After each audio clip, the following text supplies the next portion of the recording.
Well, good morning. This is Mima. Today I'm doing something a little bit different. I'm going to read you a story that God gave me to write, and it's based on a legend, and I call it The Miracle on Bear Mountain. After talking to Mom, the yearning to go home for Christmas swept over me like a tsunami. Disappointment and self-pity threatened to destroy me. I was so homesick, I was almost ill. It was Friday, December the 22nd. Christmas was on Monday. There was no way Larry and I would be able to be with our families again this Christmas. I'd met Larry in college.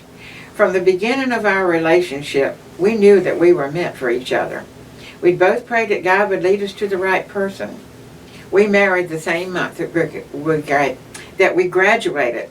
Larry decided he would get his master's degree, so we decided to stay in the same town as the college we attended.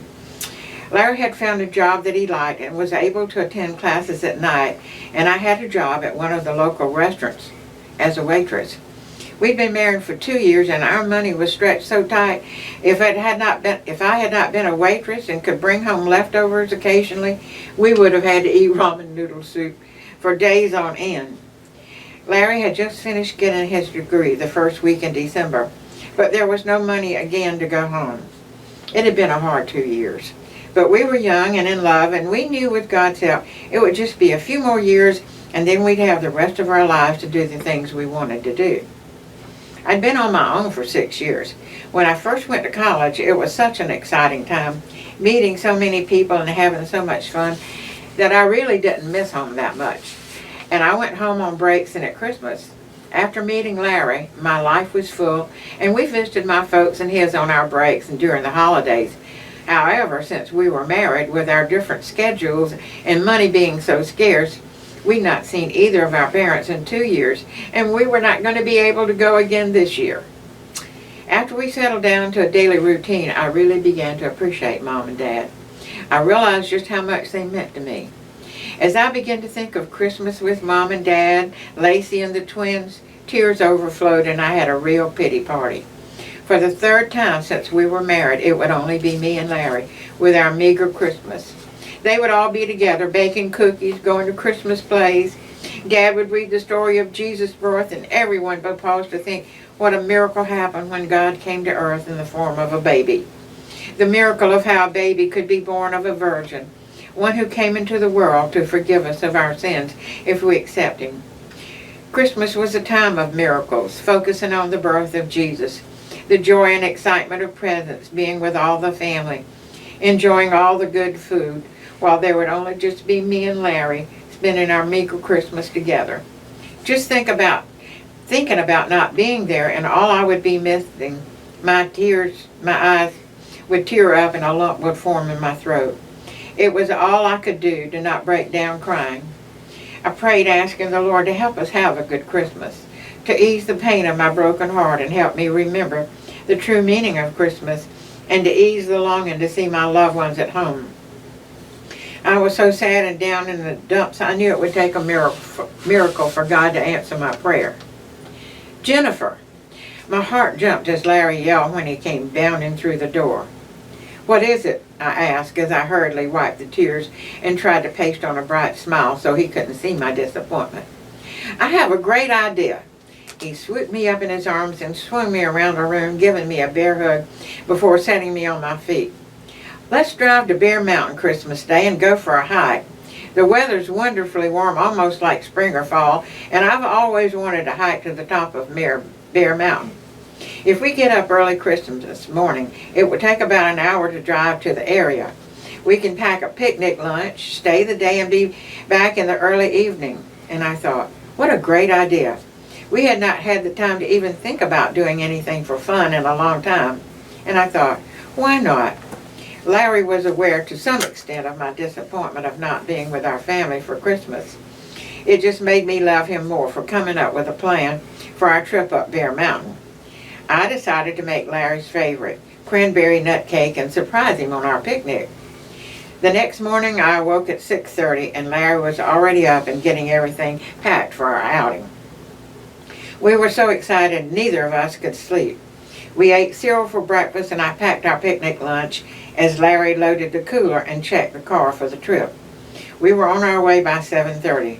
It was a gorgeous day with blue skies and unusually warm for December. An hour later, we were at the entrance to the National Forest where Bear Mountain is located. We asked the rangers for directions to Bear Mountain, and we were soon winding our way through the forest. Larry parked the car in the visitor's parking lot at the head of the trail and strapped on his backpack with our supplies, and we were on our way. We hiked up and down and around bends and turns, each looking out over a beautiful vista, with the mountains every shade of blue and purple. We climbed for an hour or more, stopping and looking at God's gorgeous creation along the way. After taking a short break, we were on our way again. As we climbed, all my troubles dropped off one by one. When we reached the top of Bear Mountain, it was time for lunch. After all the hiking and early breakfast, we were famished. What a perfect spot for our picnic. It was so peaceful it seemed like we were the only two people in all the world. We were on a plateau as even as a tabletop, yet as you looked over the edge it seemed to drop for miles. It was certainly worth the climb. It was a grassy area and I could see a waterfall below us. The sky was blue with not a cloud in sight and the air was so invigorating. Down in the valley the town was nestled in the area as a mother nestles her child in her arms. It was awesome. I felt as if I was on top of the world looking down over creation. The hike up the mountain had really given us an appetite. Larry spread a blanket and I unpacked our lunch. I couldn't believe we ate all the sandwiches and chips we brought. When I unwrapped Larry's cranberry nut cake, he was excited as a child.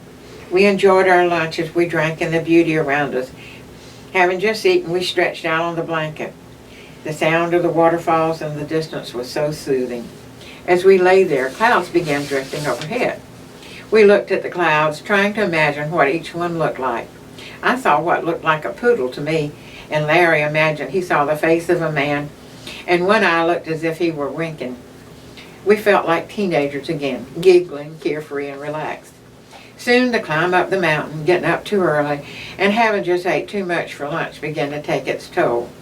We both fell asleep with all the quietness interrupted only by a soft waterfall and an occasional bird call. When I woke up, I was chilled. We must have slept for 2 hours. I looked up and the sky had turned a dark gray and clouds were scurrying across the sky, and the sky was no longer white. I shook Larry awake and told him we needed to start back right away before the weather got any worse. Neither of us had thought to check the weather forecast before we left home. I was getting colder, but luckily Larry had thought to bring us a jacket.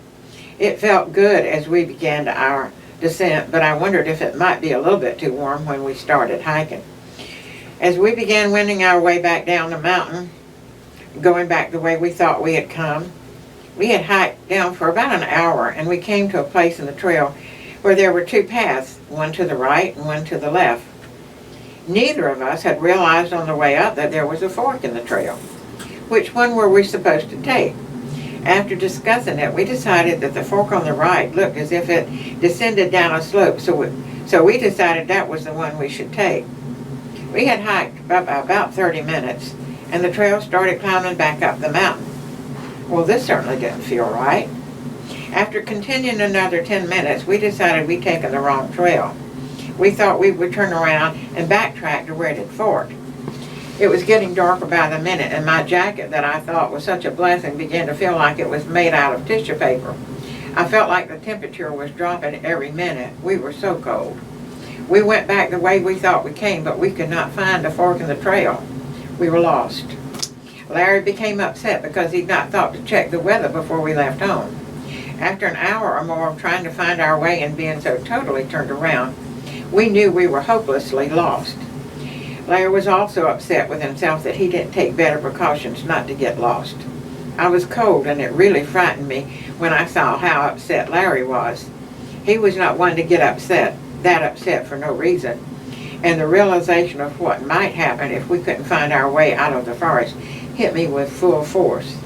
I told Larry the only way we were going to ever get back home was to pray. Larry prayed and asked God to help lead us to safety. We knew without his help we would never make it.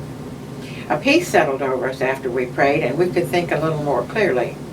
After groping our way along for a few moments, Larry leading the way and me holding on to his jacket, we came across a trail that looked as if it were used often, so we started following it. The walking became easier and we seemed to be descended. By now it was so dark we could only see a few feet in front of us, and it began to snow. Just a few flakes at first.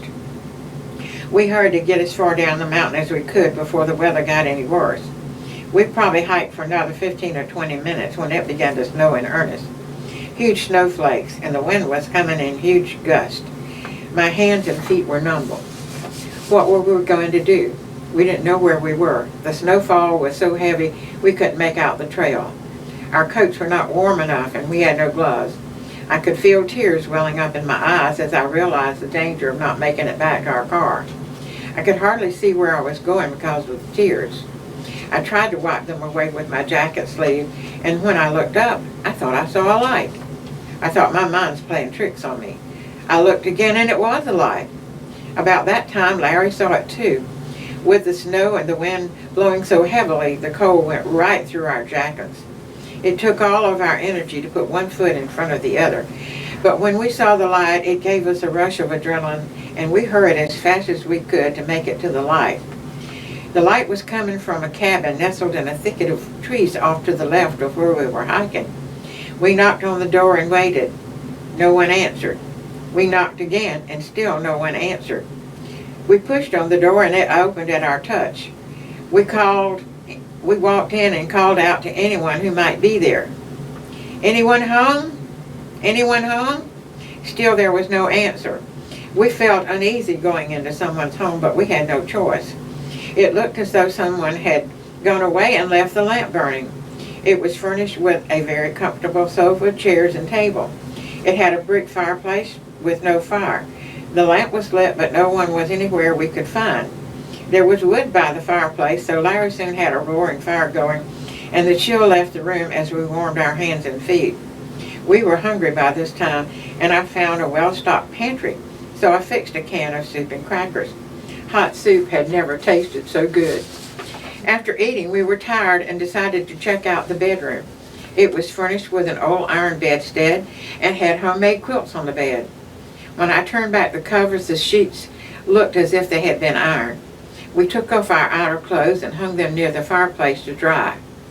When we lay down, we discovered that the mattress was an old-time feather bed. We sank down in the bed and the mattress curled up around us. It was wonderful, so nice and warm and soft. The sheets smelled like fresh mountain sunshine. We snuggled in the bed under the quilts and slept like babies.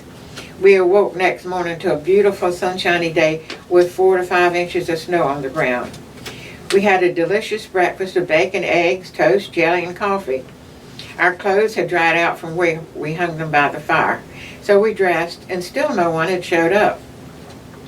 After such a wonderful night, we decided we would see if we could find our way back to where we parked our car. What a glorious day. It looked like a winter wonderland. It reminded me of all the beautiful snow-laden Christmas cards I'd seen. We had probably walked a mile or more when we met the park rangers. They seemed to be as glad to see us as we were to see them. They'd been looking for us after we didn't come back for our car. The storm had gotten so bad they had to call off the search until morning. They knew we were lost and were afraid we might have died in the storm. We told them about the cabin in which we'd spent the night, and we wanted to know who owned the cabin so that we could thank them. They told us that there was no cabin in the area, just an old uninhabited shack, but no one had lived in the area for 10 or 15 years. When we insisted someone definitely lived there now, they told us it was impossible because they knew every nook and cranny in the mountains. When we insisted, they took us back to where we stayed the night. When we returned, all we saw was a shack overgrown with shrubbery, a door sagging on its hinges, and the roof falling in. Where was the cabin? Where was the light? Where was the fireplace, the feather beds, the food? We knew what we had experienced. It was real. We were alive, well, had slept well, and had plenty to eat. The Rangers dropped us at our car, wished us a Merry Christmas, and drove off, shaking their heads in disbelief at our story. They insisted that there was no cabin, but we knew we had stayed there that night. How could it be explained? The Rangers were convinced there was no inhabitable cabin, and yet we had been warned, enjoyed a wonderful night's sleep, and eaten a hearty breakfast. As we were on our way home, it was then that I remembered telling God it would take a miracle for Him to answer my prayer. Then He so gently said, "I gave you your miracle." Joy such as I had never experienced swelled up within my spirit as I thought how He showed us just how much He loved us and how He can care for us in all circumstances. Knowing how much He cared for us took all the loneliness out of Christmas. He was with us and we were never alone. That Christmas we had encountered the amazing love of God and His provision. It turned out to be our very best Christmas ever. So I pray that you will experience a miracle of Christmas this year. Merry Christmas. So listen, like, comment, share, and subscribe. Thank you.